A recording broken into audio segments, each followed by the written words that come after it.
नमस्कार, साफ संदेश से मैं अनिल कौशिक। न्यूज़ अपडेट 7 बजे कार्यक्रम भादरा आसपास में आप सभी दोस्तों का स्वागत है। दोस्तों, कार्यक्रम की शुरुआत हमेशा की तरह मुख्य खबर से करते हैं और आज हम बात करने वाले हैं दोस्तों भादरा आसपास खबरों की प्रमुखता से, विस्तार से, विश्लेषणात्मक तरीके से हम आज खबरों को बताएंगे। देश प्रदेश की प्रमुख खबरों की अपडेट भी आपको बताएंगे, मंडियों के भाव, मौसम के मिजाज की जानकारी भी देंगे। सबसे पहले शुरुआत करेंगे दोस्तों उस खबर से जिस खबर ने आज भादरा कस्बा क्षेत्र में माहौल एक प्रकार से गरमाए रखा और चर्चाओं का बाजार गर्म रहा। दोस्तों, मैं किसानों की बात कर रहा हूं जो कि बड़ी संख्या में आज कस्बा क्षेत्र में डीएपी को लेने के लिए पहुंचे हुए थे। दोस्तों, सरसों हो या फिर चना की बुआई हो आगे या फिर गेहूं की बुआई हो, उसको लेकर उससे पहले डीएपी उर्वरक की बहुत बड़ी ज़रूरत किसानों की है। दोस्तों, इससे उनकी जो फसल है, उनकी जो मेहनत है, उस पर पानी फिर जाएगा अगर डीएपी उनको इस समय उपलब्ध नहीं करवाई गई तो। दोस्तों, डीएपी की ज़रूरत जिस प्रकार से बजरंग सर ने बताया, दोस्तों 1 लाख डीएपी कट्टों की आवश्यकता भादरा क्षेत्र में, चाहे गेहूँ हो, चाहे सरसों हो या फिर चना की बुआई हो, इसके लिए चाहिए। और सरकार द्वारा भी दोस्तों निर्धारित मापदंड बताए गए हैं कि इन 3 फसलों के लिए 90% डीएपी गेहूँ कट्टों की आवश्यकता है। और इसको लेकर दोस्तों 8000 कट्टे भादरा पहुँचे, जिसमें से 6000 डीएपी के और 2000 अन्य थे। तो इन 8000 कट्टों को आज टोकन देकर वितरित करने का आज प्रयास किया गया। और दोस्तों, कृषि भवन में सुबह से ही ज़बरदस्त भीड़ लगी। दोस्तों, आज कुछ व्यवस्थाएं भी हुई, हमने वहाँ एक कवरेज भी बनाई। अधिकारियों ने हमें कहा कि कोई भी किसान आज खाली नहीं जाएगा।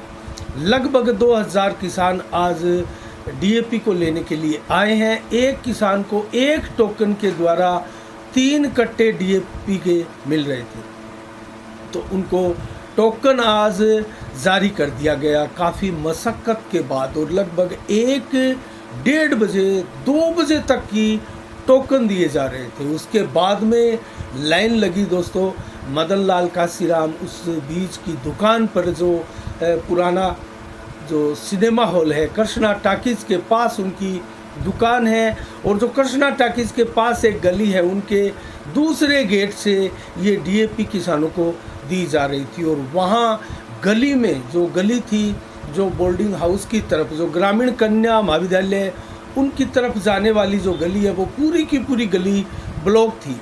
और वो गली इसलिए चुनी गई दोस्तों, गेट पीछे का इस दुकान का इसलिए चुना गया ताकि मेन बाज़ार में जो मुख्य गेट है उसके आगे खड़ा होने से दुकान के पूरा का पूरा बाज़ार का जो परिस्थितियाँ थी वो जाम हो जाती, आवागमन ठप हो जाता, क्योंकि बड़ी संख्या में किसान थे। और देर शाम तक जब आप ये समाचार सुन रहे हैं, उस समय दोस्तों किसानों का हंगामा जारी है और सड़क को जाम किए हुए हैं। और सड़क को जाम इसलिए किए हुए हैं कि वहाँ कुल मिला के दुकानदार व्यवस्था नहीं बना पा रहे हैं। दोस्तों, कृषि उपज मंडी के अधिकारी क्यों इन दुकानदारों को इस प्रकार की व्यवस्थाएं सौंपते हैं, और ऐसी व्यवस्थाएं सौंपते हैं तो क्यों आश्वस्त नहीं होना चाहते कि वो इन व्यवस्थाओं को सुचारू रूप से संचालित भी कर पाएंगे या नहीं।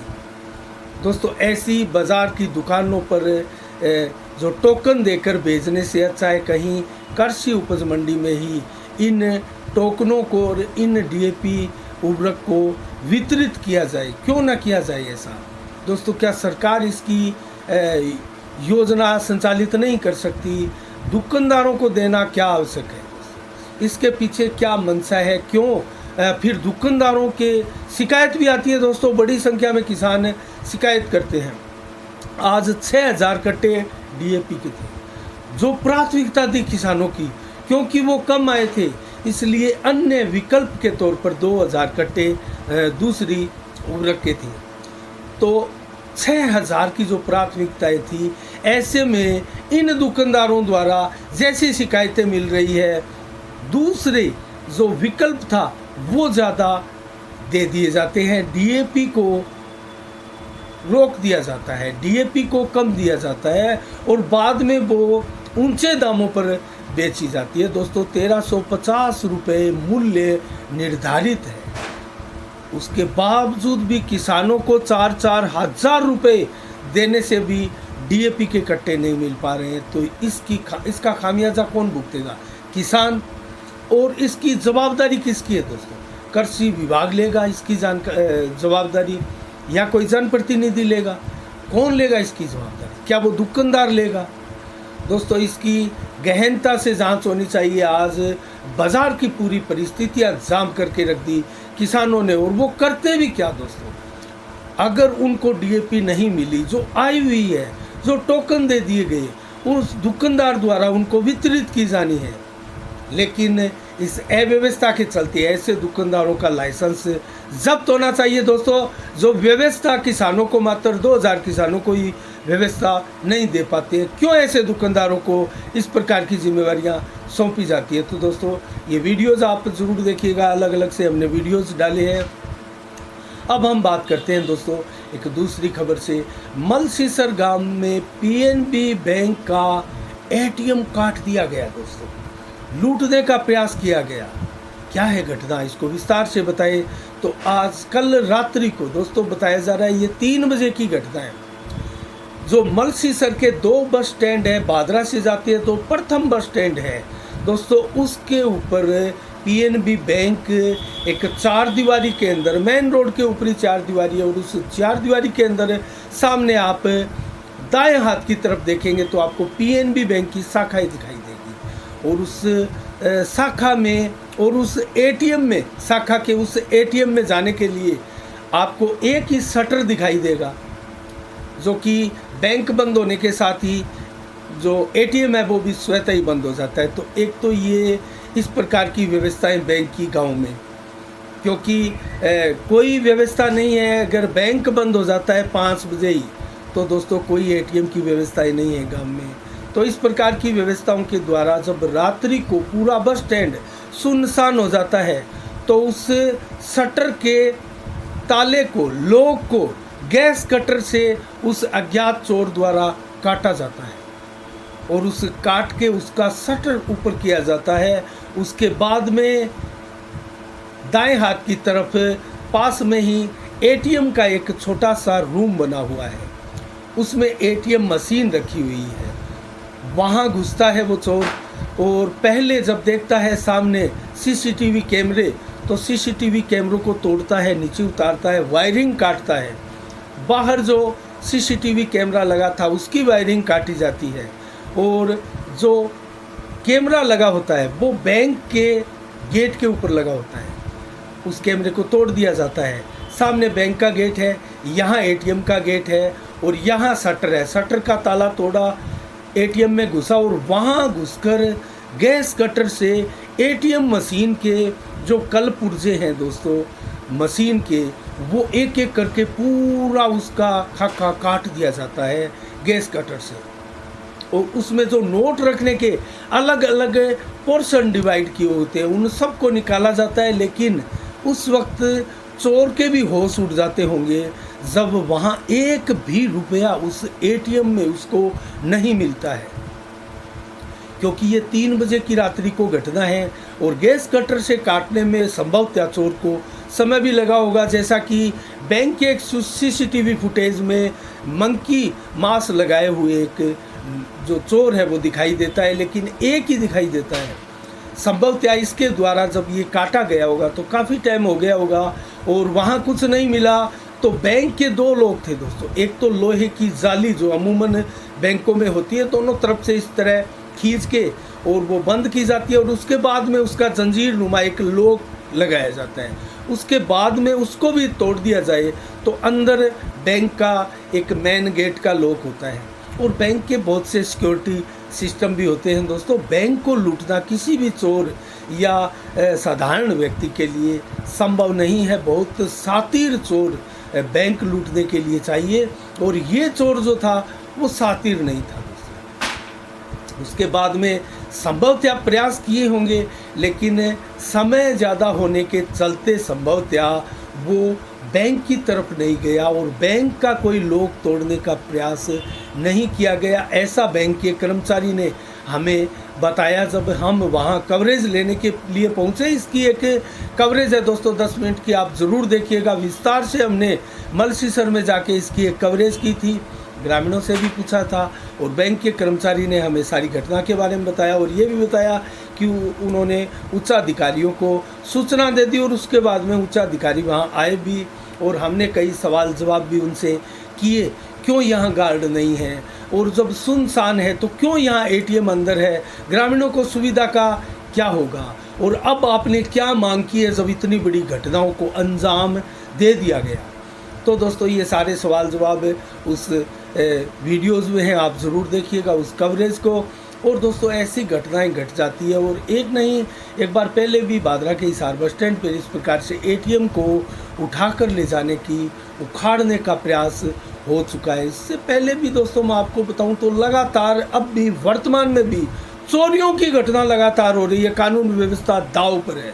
और दोस्तों यहाँ कानून व्यवस्था इस कदर लचर और लाचार दिखाई दे रही है कि आए दिन मोटरसाइकिलों की चोरी हो, दुकानों में चोरी हो, बंद पड़े मकानों में चोरियां हो, चोर धाक लगाकर चोरियां कर रहे हैं। जैसे चोरों की कई गैंग आई हुई है, वाहन चोरों की अलग, दुकानें तोड़ने वालों की अलग और घर में चोरियां करने वालों की अलग, और इस प्रकार से एटीएम आदि लूटने वाले चोरों की कोई अलग गैंग हो। तो अलग अलग इन गैंगों के ऊपर क्या कार्रवाई बादरा के पुलिस प्रशासन द्वारा की गई है, क्या कदम जनप्रतिनिधियों द्वारा उठाया गया है, क्या निर्देश प्रशासन को जनप्रतिनिधियों द्वारा दिया गया है और क्या विपक्ष की भूमिका है। दोस्तों यहाँ विपक्ष इन सारी अव्यवस्थाओं को लेकर क्या भूमिका निभा रहा है। दोस्तों हम बार बार विपक्ष पर भी आवाज़ उठाते हैं, आवाज़ बुलंद करते हैं और किस प्रकार से उन पर भी सीधा आरोप मढ़ते हैं कि वो आखिर जनप्रतिनिधि सोए हुए हैं। मान लिया प्रशासन लाचार है, नकारा है, निकम्मापन प्रशासन का उजागर हो चुका है, मान लिया, लेकिन विपक्ष क्या कर रहा है? विपक्ष अपनी भूमिकाएं क्यों अदा नहीं कर रहा है, क्यों नहीं निभा रहा है? क्या विपक्ष को आगे चुनाव नहीं लड़ना है? क्या विपक्ष चुनाव लड़ने से पहले ही हार चुका है? कहाँ है विपक्ष?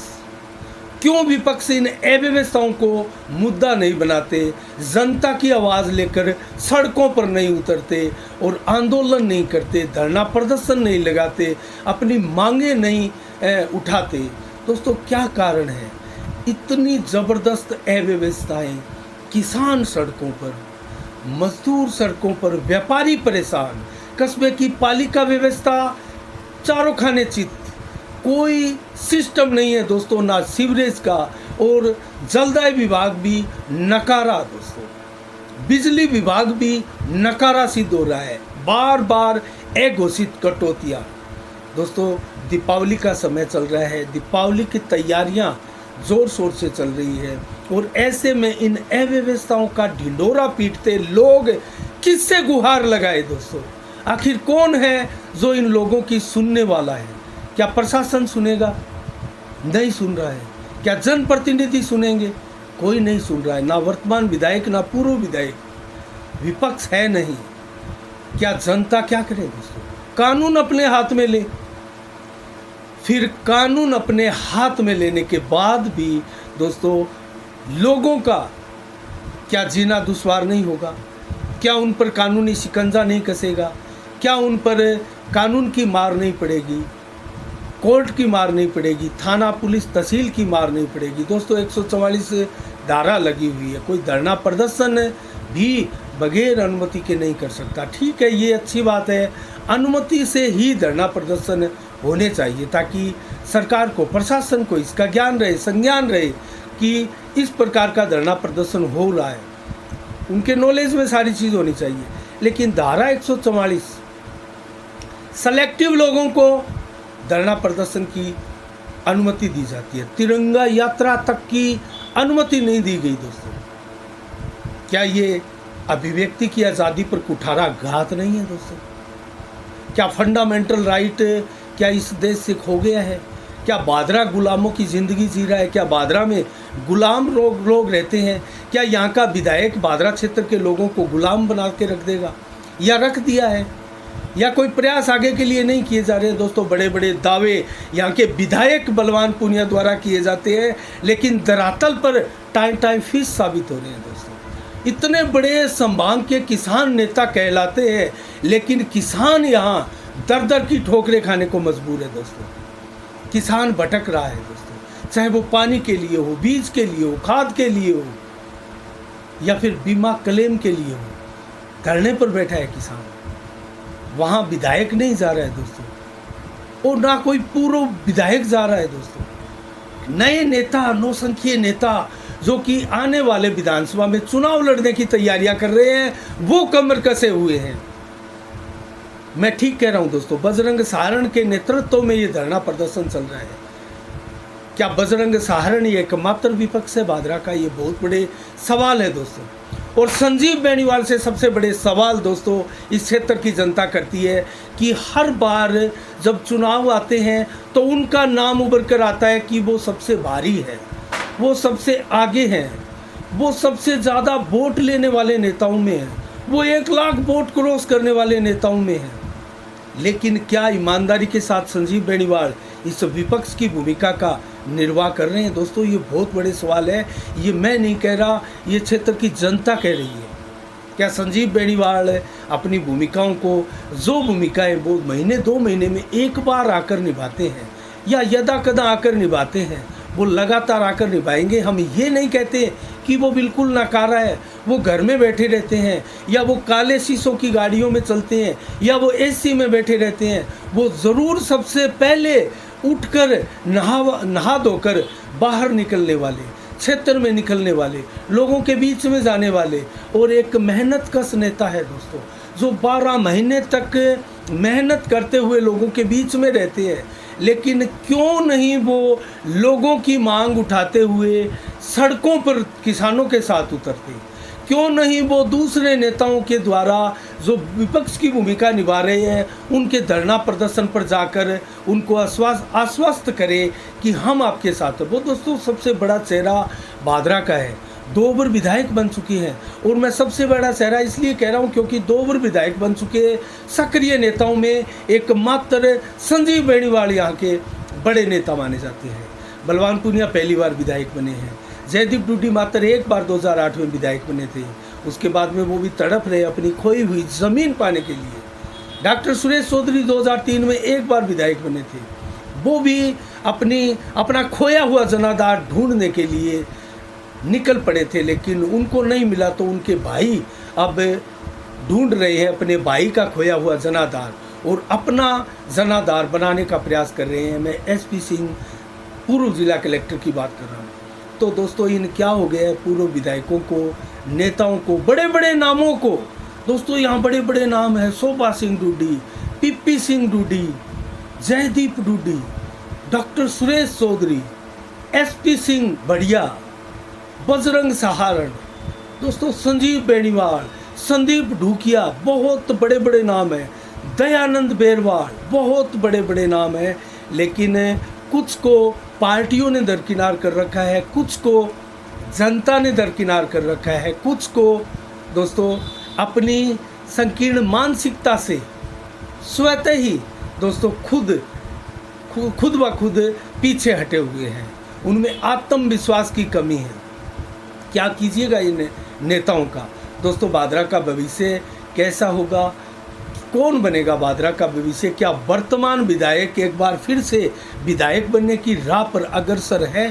दोस्तों ये बहुत एक बड़ा सवाल है जो आप लोगों के भी दिमाग में होगा। 83,000 लोगों ने, 82,204 लोगों ने वोट देकर विधायक बनाया है। क्या इतने वोटों का समर्थन वर्तमान में उनको हासिल है? बहुत बड़े सवाल है दोस्तों। तरह तरह की चर्चाएं हैं, हम आगे उन चर्चाओं पर कभी समीक्षा भी करेंगे, विस्तार से विश्लेषण भी करेंगे। और जो फैक्टर काम कर रहे हैं, किन नेता के पक्ष में कौन से फैक्टर जा रहे हैं, किन नेता के पक्ष में कौन से फैक्टर घातक सिद्ध हो रहे हैं, दोस्तों सभी विस्तार से हम विश्लेषण ज़रूर इन खबरों का करेंगे। लेकिन हम दोस्तों किसानों की बात कर रहे थे, सड़कों के ऊपर उतरना पड़ रहा है। कितनी अव्यवस्थाएं भादरा विधानसभा क्षेत्र में छाई हुई है और चल रही है, इनका दोस्तों एक प्रकार से राम ही रखवाला है। दोस्तों भगवान के भरोसे सारी व्यवस्थाएं चल रही है। और विधायक बलवान पूनिया की सारी व्यवस्थाएं तो अशोक गहलोत के भरोसे चल रही है दोस्तों, क्योंकि वो पिछले कुछ काफ़ी दिनों से अव्यवस्थित थे, खुद सीएम के लाले पड़ गए थे और वो कांग्रेस के अध्यक्ष बनने चले थे, लेकिन वहाँ से भी मुंह की खानी पड़ी, वापस सीएम के पद पर लौटे हैं, अभी भी सेटल नहीं हो रहे हैं। और क्या होगा राजस्थान का, क्या होगा हमारे विधायक का, क्या होगा उन योजनाओं का, उन शिलान्यास का, उन लोकार्पणों का जो कतार में पड़े हैं मुख्यमंत्री की बाट जोते हुए। तो हमारी नज़रें दोस्तों लगी रहेगी, बनी रहेगी। और अब हम अन्य खबरों की ओर बात करें तो दोस्तों दक्षिण अफ्रीका के विरुद्ध भारत में दोस्तों दिल्ली में जो आज तीसरा मैच चल रहा था अरुण जेटली मैदान में, उसके अंदर पहले खेलते हुए दक्षिण अफ्रीका की पूरी टीम वनडे में तीसरे वनडे में 99 रनों पर ऑल आउट हो चुकी थी और उसके बाद में भारत बैटिंग कर रहा है और भारत लगातार लगता है 2-1 से ये श्रृंखला जीत लेगा। और ये श्रृंखला अगर जीत लेता है भारत तो 12 साल बाद भारत अपनी भूमि पर दक्षिण अफ्रीका को हराकर ये श्रृंखला जीतेगा। तो दोस्तों 1:30 बजे करीब ये मैच शुरू हुआ था और बहुत जल्दी पूरी दक्षिण अफ्रीका की टीम ऑल आउट भी हो गई। बहुत शानदार गेंदबाजी भारत की तरफ हुई और 21 फरवरी 2010 में 2-1 से अंतिम सीरीज जीती थी अफ्रीका के विरुद्ध भारत ने। उसके बाद में यही सीरीज है जो जीत सकती है। इसके अलावा दोस्तों बांद्रा में धूमधाम से मनाई गई भगवान वाल्मीकि जी की जयंती और वाल्मीकि समाज द्वारा धूमधाम से दोस्तों वाल्मीकि मंदिर में झांकियाँ निकालकर कार्यक्रम आयोजित करके वाल्मीकि जी की जयंती को धूमधाम से मनाया गया दोस्तों। इसके अलावा हम बात करें सुप्रीम कोर्ट ने एक याचिका पर जो गाय को राष्ट्रीय पशु घोषित करने की याचिका एक दायर की गई थी सुप्रीम कोर्ट ने तल्ख टिप्पणी भी की और स्पष्ट रूप से सुनवाई करने से इनकार कर दिया दोस्तों इस याचिका पर।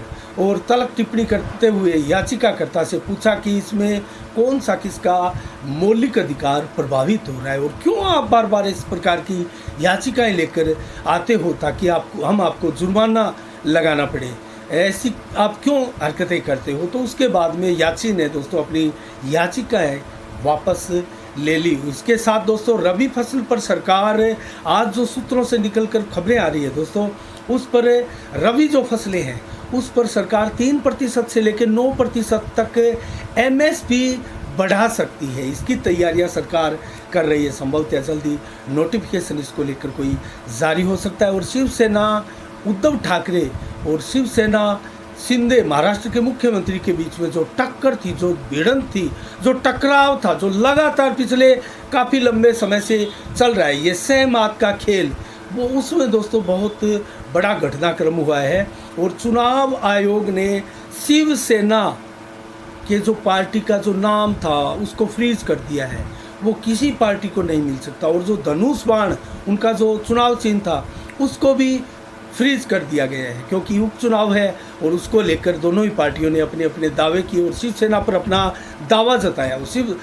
सुप्रीम कोर्ट दोस्तों जो इलेक्शन है, जो चुनाव आयोग है, उन्होंने स्पष्ट कहा, विकल्प दिए दोनों ही पार्टियों को कि ये चुन लीजिए। उसमें उद्धव ठाकरे की पार्टी को दोस्तों शिवसेना उद्धव बाल ठाकरे के नाम से परमिशन मिल चुकी है।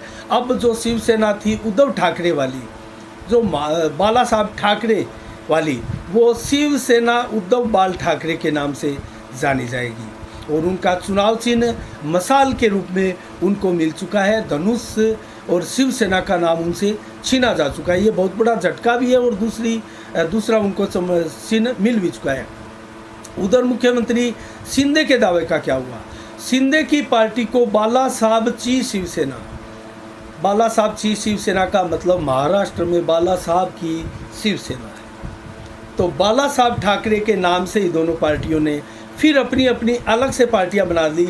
और मनसे के नाम से राज ठाकरे, जो कि सिर्फ बाला साहब ठाकरे के रियल दोस्तों उत्तराधिकारी थे, उन्होंने पहले ही मनसे महाराष्ट्र नवनिर्माण सेना के नाम से अलग पार्टी बना ली थी। तो शिवसेना के अब 3 फाड़ लगभग हो चुके हैं और तीनों ही मैदान में अब उतरने की आगे तैयारी करेंगे। तो चुनाव चिन्ह जो है वो शिंदे की पार्टी को अभी नहीं मिला है, उसके ऊपर मंथन जारी है। तो शिवसेना का जो सिंबल है और नाम है वो फ्रीज कर दिया गया है। इसके अलावा दोस्तों हम अन्य खबरों की ओर अगर जिक्र करें तो सोमवार को एक बैठक हुई पालिका टाउन हॉल में बादरा में, और उस बैठक में दीपावली की तैयारियों को लेकर एसडीएम के नेतृत्व में शकुंतला पचार के नेतृत्व में दोस्तों ये बैठक हुई और व्यापारियों के बीच व्यापक विचार विमर्श किया गया दीपावलियों की तैयारियों के लिए। और गुड़ मंडी में सुबह 10 बजे से शाम 5 बजे तक भारी वाहनों के प्रवेश पर रोक लगा दी गई है दोस्तों। और इसके अलावा दोस्तों ट्रैफिक हो, रात्रि कोई चोरी की घटना हो, बढ़ते अपराध की घटना हो, रात्रिकालीन गश्त हो, या फिर सोनी मार्केट में जो पुरानी पुलिस चौकी थी जो खंडरनुमा है उसके अंदर एक कस्बे की चौकी स्थापित करने की मांग व्यापारियों द्वारा की गई। और क्या होता है इस बैठक का नतीजा, क्या इसके मायने हैं दोस्तों, आगे हम आपको इसको लेकर विस्तार से बताएंगे। अब बात करते हैं नेत्राणा में अभी भी दोस्तों 1,39,00,000 का बिजली बिलों का बकाया दोस्तों पड़ा है लोगों का। और 3 साल हो गए लगातार बिजली उपभोक्ता संघर्ष समिति के बैनर तले धरना प्रदर्शन चलते हुए।